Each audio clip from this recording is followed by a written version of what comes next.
এই গাইজ কেমন আছো তোমরা? আশা করছি সকলেই তোমরা ভালো আছো। তো যারা আজকে আমার চ্যানেলটা নতুন দেখছো তাদেরকে আমার চ্যানেলে ওয়েলকাম। তো এই চ্যানেলে মেকআপ এবং বিউটি টিপস আর ফ্যাশন সম্পর্কে বিভিন্ন ইনফরমেশন দেওয়া হয় এবং শেখানো হয়। তো তোমরা যদি ইন্টারেস্টেড হও তাহলে অবশ্যই চ্যানেলটিকে সাবস্ক্রাইব করে রাখো এবং ভিডিওটাকে প্রথম থেকে শেষ পর্যন্ত দেখো। ভিডিওতে আমি তোমাদেরকে দেখাবো প্রফেশনাল মেকআপ কোর্স, যেখানে তোমরা পুরো মেকআপ কোর্স একদম ফ্রিতে অনলাইন শিখতে পারবে। তো তোমরা যারা মেকআপে ইন্টারেস্টেড আছো, অনেকেই আছো যারা মেকআপ কোর্স শিখতে চাও কিন্তু সময়ের জন্য শিখতে পারছো না, কিংবা অনেক এক্সপেন্সিভ হয়ে যাচ্ছে তোমাদের কাছে। তো তারা এখানে অনলাইনে একদম ফ্রিতে তোমরা কিন্তু মেকআপ শিখতে পারবে এবং মেকআপের ব্যাপারে তোমরা এখান থেকে অনেক নলেজ নিতে পারবে এবং তোমরা অনেক কিছু শিখতে পারবে। এবং তোমাদের যদি ভালো লাগে তাহলে ভিডিওটা পুরো দেখবে এবং লাইক করবে এবং কমেন্ট করে জানাবে কেমন লেগেছে। আর কোনো যদি কোয়েশ্চেন থাকে তাহলে সেটা অবশ্যই কমেন্ট করে জানাবে, আমি তোমাদের রিপ্লাই দেওয়ার চেষ্টা করব। ভিডিওতে আমাদের মেকআপ কোর্সের ফার্স্ট ডে। তো আজকে আমি তোমাদের একদম বেসিকটা শেখাবো, মানে মেকআপ করার আগে কি করতে হয়। মেকআপের আগে কিন্তু স্কিনটাকে একদম ভালোভাবে প্রিপেয়ার করতে হয়। আজকে আমরা দেখব মেকআপের ফার্স্ট স্টেপ কী। তো আমরা চলো বোর্ডে আমরা দেখে নিই। এখানে আমরা দেখতে পাচ্ছি স্কিন টাইপ, 5 রকমের স্কিন টাইপ আছে। Oily skin, combination skin, normal skin, dry skin and sensitive skin. আর মেকআপের আগে কিন্তু সবসময় স্কিনটাকে ভালোভাবে প্রিপারেশান নিতে হয়। তো তার জন্য কি করতে হবে, সিটিএম করতে হবে। প্রথমে আমরা ফেসটাকে ক্লিন করে নেব, তারপর স্ক্রাব করব, দেন ফেসে ফেস প্যাক লাগাবো। তো মেকআপ করার আগে এই এত কিছু আমাদের করার কিন্তু সময় থাকে না। তো আমরা কি করব, তার জন্য আমরা আগের দিন রাতে আমরা স্ক্রাব অ্যান্ড ফেস প্যাকটা করে নেব। ক্লিনজিং, স্ক্রাব, ফেস প্যাক, এই দুটো তিনটে আমরা করে নেব। কিন্তু মেকআপের সময় আমাদের কিন্তু ক্লিনজিংটা মাস্ট, তখন আমাদের স্ক্রাব এবং ফেস প্যাকটা দরকার নেই।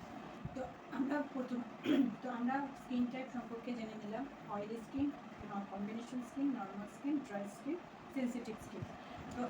তো অয়েলি স্কিন যাদের, তারা কী করে বুঝবো আমাদের কার স্কিন অয়েলি। তো অয়েলি স্কিন বোঝার জন্য আমরা কী করব, আমরা একটা টিস্যু পেপার নিয়ে নেব, নর্মাল টিস্যু পেপার। তো সকালবেলা ঘুমের থেকে ওঠার পর আমরা সেই টিস্যু পেপারটা দিয়ে ফেসের মধ্যে এভাবে ট্যাপ করে নেব। কিছুক্ষণ এভাবে ট্যাপ করে রাখার পর তো টিস্যু পেপারটা হাতে নিয়ে দেখবো যে টিস্যু পেপারে যদি অনেক অয়েল থাকে, পুরো টিস্যু পেপারটা অয়েলি হয়ে যায়, তাহলে বুঝতে হবে তার স্কিন হচ্ছে অয়েলি স্কিন। এবার কম্বিনেশন স্কিন কী করে বুঝবো? কম্বিনেশন স্কিন মানে কিছুটা আমাদের ফেস ড্রাই থাকবে এবং কিছুটা ফেস কিছুটা এরিয়া অয়েলি থাকবে। এই ধরো আমাদের ফেস, ফোরহেড এবং হচ্ছে এই নোজ, এই এরিয়াটাকে বলা হয় টি জোন। সাধারণত যাদের কম্বিনেশন স্কিন বা নর্মাল স্কিনেও অনেক সময় গরমের দিনে এই ফোরহেড এবং নোজটা কিন্তু অনেক সময় ঘেমে যায়। তো সেটাকে বলে টি জোন। ফোরহেড এবং নোজ এই এরিয়াটাকে বলে টি এর মতো, তাই এটাকে বলে টি জোন। তো যাদের শুধু এই টি জোনটা সোয়েট হয় এবং হচ্ছে গালে ড্রাই, এইসব এরিয়া ড্রাই, শুধু এখানে হচ্ছে অয়েল বেরোচ্ছে, তাদের স্কিন হচ্ছে কম্বিনেশন স্কিন। নর্মাল স্কিন তো নর্মাল, না ড্রাই না অয়েলি, হালকা ড্রাই থাকে, হালকা নর্মাল থাকে।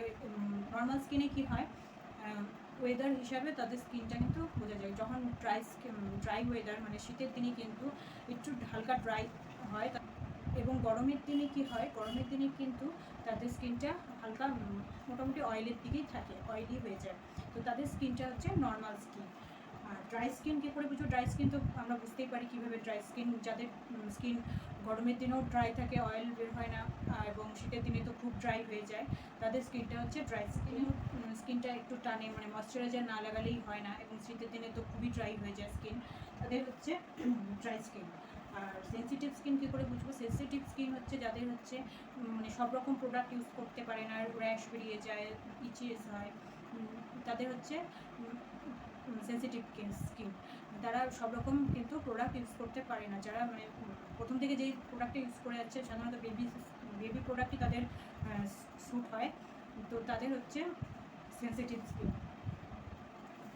তো আমরা স্কিন টাইপ জেনে নিলাম, 5 রকমের স্কিন টাইপ হয়, কার কীরকম স্কিন টাইপ সেটা তোমরা বুঝে গেলে। তো সেই হিসাবে কিন্তু তোমরা মেকআপের আগে স্কিনটাকে প্রেপ করবে।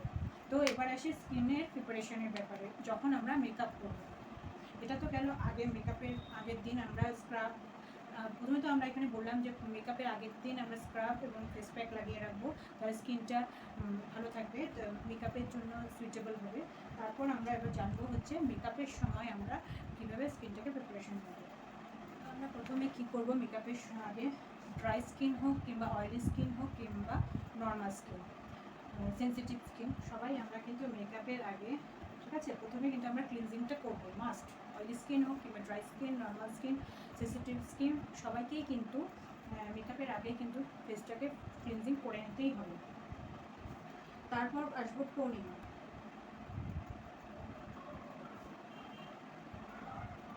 তারপর করতে হবে ময়শ্চারাইজিং।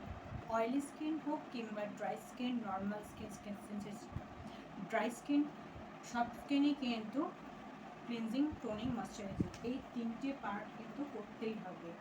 এই 3টে পার্ট কিন্তু করতে। তো এখানে আমরা দেখব কিছু জিনিস, যেমন অয়েলি স্কিনে কিন্তু cleansing must, toning must, moisturising must. অনেক সময় কী হয়, আমরা ভাবি যে আমাদের তো অয়েলি স্কিন, ময়শ্চারাইজার লাগানোর দরকার নেই, তার উপরেই ফাউন্ডেশন, মেকআপ কল সব আমরা করে নিই, কিন্তু তাহলে কিন্তু এটা কিন্তু ঠিক না। তাহলেই কিন্তু মেকআপ প্যাচি হয়ে যাবে, কি অয়েল বেশি রিমুভ হবে, তখন মেকআপটা কিন্তু ডাল হয়ে যাবে এবং মেকআপটা লং লাস্টিং হবে না। মেকআপের আগে কিন্তু প্রত্যেক স্কিন টাইপকেই কিন্তু ময়শ্চারাইজার লাগানো উচিত। এখানে আমরা দেখে নিই কোন স্কিন টাইপে কী ময়শ্চারাইজার লাগাবো, কী ধরনের টোনার লাগাবো, সেগুলো আমরা দেখে নিই।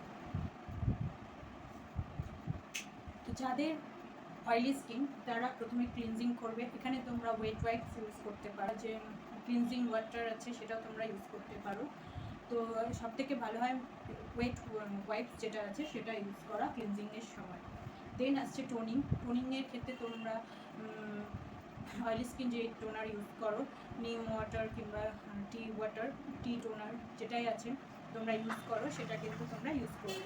দেন আসছি ময়শ্চারাইজিংয়ের ক্ষেত্রে কিন্তু তোমরা অয়েল কন্ট্রোল যে ময়শ্চারাইজার আছে কিংবা জেল বেস ময়শ্চারাইজার, সেগুলো কিন্তু তোমরা ইউজ করবে।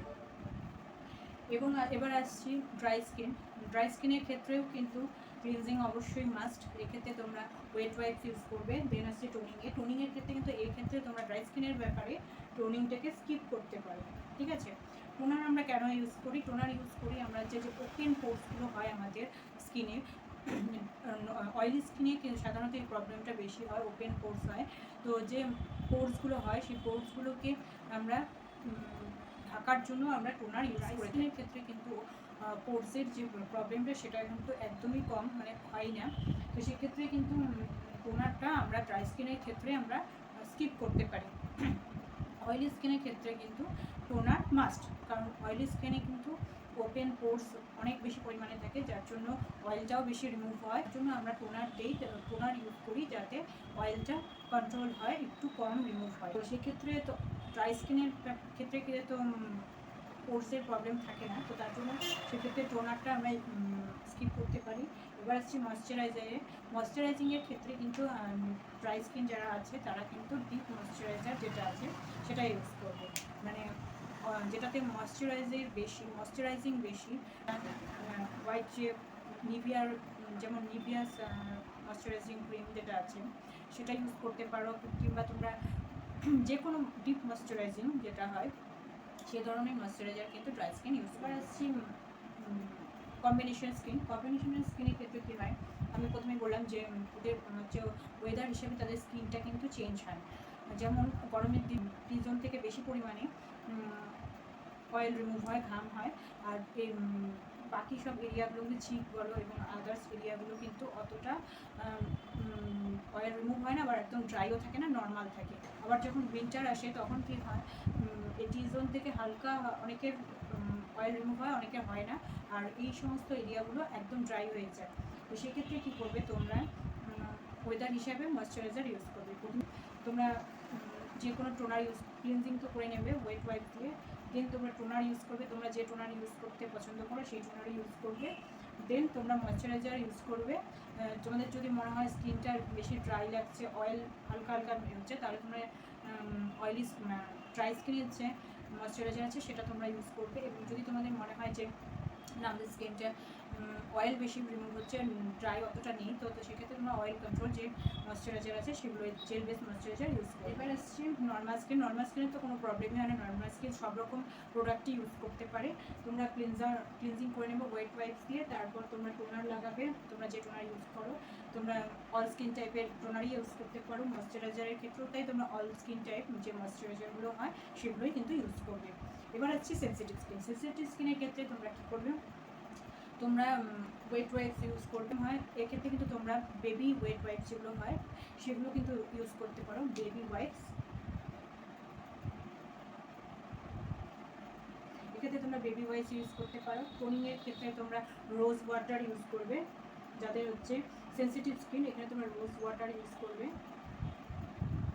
আর ময়শ্চারাইজিংয়ের ক্ষেত্রে তো কিন্তু তোমরা যে ময়শ্চারাইজারটা ইউজ করে কমফোর্টেবল, তোমাদের স্কিন কোনো প্রবলেম হয় না, সেই ময়শ্চারাইজারটাই কিন্তু তোমরা ইউজ করবে। তো আমরা স্কিন টাইপ ব্যাপারে আজকে জানলাম। আমাদের মেকআপ কোর্সে ফার্স্ট ডেতে আমরা কিন্তু স্কিন টাইপ সম্পর্কে জানলাম, কোন স্কিন টাইপে কী ধরনের প্রোডাক্ট ইউজ করতে হবে। ক্লিনজিং, টোনিং, ময়শ্চারাইজিং, অর্থাৎ সিটিএম এর ক্ষেত্রে এটাকে বলা হয় সি মানে ক্লিনজিং, টি মানে টোনিং অ্যান্ড এম মানে ময়শ্চারাইজিং, সিটিএম। ওকে, তো আমরা সিটিএম এর সম্পর্কে জানলাম। নেক্সট আমরা জানবো হচ্ছে, নেক্সট ভিডিওতে আমরা জানবো প্রাইমার। এবার বলছি ক্লিনজিং, টোনিং, ময়শ্চারাইজিং এটা হচ্ছে মেকআপের ফার্স্ট স্টেপ। তারপরেই কিন্তু আসছে প্রাইমার। প্রাইমার কিন্তু কখনো আমরা স্কিপ করবো না। অনেকে আমরা ভাবি যে আমাদের তো স্কিনটা প্রিপারেশন নেওয়া হয়ে গেল, এবার আমরা ডাইরেক্ট ফাউন্ডেশন ইউজ করবো, নেই, কিন্তু এটা কিন্তু একদম ভুল। প্রাইমার কিন্তু অবশ্যই আমরা মেকআপ যখন করবো প্রাইমার কিন্তু আগে লাগাতেই হবে। প্রাইমার হচ্ছে আমাদের স্কিন এবং মেকআপ প্রোডাক্টের উপর একটা লেয়ার তৈরি করে, যেটা আমাদের স্কিনকে মেকআপ প্রোডাক্টসের থেকে বাঁচাতে সাহায্য করে। মানে মেকআপ অনেকক্ষণ আমরা যখন মেকআপ করে থাকি, অনেককে অনেক লং টাইম ধরে মেকআপ করতে হয়, তার থেকে যে স্কিনে যে এফেক্ট হয়, সাইড এফেক্টটা হয়, সেটার থেকে কিন্তু প্রাইমার আমাদেরকে বাঁচাতে সাহায্য করে। তো তার জন্য কিন্তু প্রাইমার অবশ্যই লাগানো দরকার। এবং তাই নয়, প্রাইমার লাগালে কী হয়, মেকআপটা ফ্ললেস হয় এবং অনেকক্ষণ লং লাস্টিং হয়, গ্রে হতে দেয় না মেকআপকে, এবং মেকআপটাকে অনেকক্ষণ স্টে করে। তো তার জন্য কিন্তু আমাদের প্রাইমার, অল স্কিনকেই কিন্তু আমাদের প্রাইমার অবশ্যই লাগাতে হবে। তো এর পরের দিন আমরা প্রাইমারের সম্পর্কে জানবো, এবং তারপরে জানবো প্রাইমারের পরের স্টেপ হচ্ছে স্কিন কারেক্টার। ওকে, তো আমরা এরপরে আমরা স্কিন কারেক্টারের সম্পর্কে জানবো, তারপর জানবো ফাউন্ডেশন, এবং সব কিছু আমরা স্টেপ বাই স্টেপ মেকআপের ব্যাপারে আমরা এক একটা পরপর ভিডিওতে জানবো। তো তার জন্য ভিডিওটাকে একদম স্কিপ করা যাবে না। তার জন্য তোমরা অবশ্যই চ্যানেলটিকে সাবস্ক্রাইব করে রাখো, যাতে তোমরা পরবর্তী নোটিফিকেশান সম্পর্কে জানতে পারো এরপর কী আসতে চলেছে মেকআপের পরে কী, আর এরপরে আরও এক্সাইটিং অনেক ভিডিও আছে যেখানে আমরা অনেক টিপস দেবো তোমাদের মেকআপ সম্পর্কে। তো তার জন্য তোমাদেরকে কিন্তু চ্যানেলটিকে একদম মিস করা যাবে না, অবশ্যই সাবস্ক্রাইব করে রাখো এবং লাইক দিয়ে রাখো ভিডিওটা, যাতে তোমরা পরবর্তীকালে আবার দেখতে পারো কোনো নলেজ নেওয়ার জন্য মেকআপের সম্পর্কে। তো আরও যদি তোমরা নলেজ চাও তাহলে অবশ্যই সঙ্গে থাকতে হবে।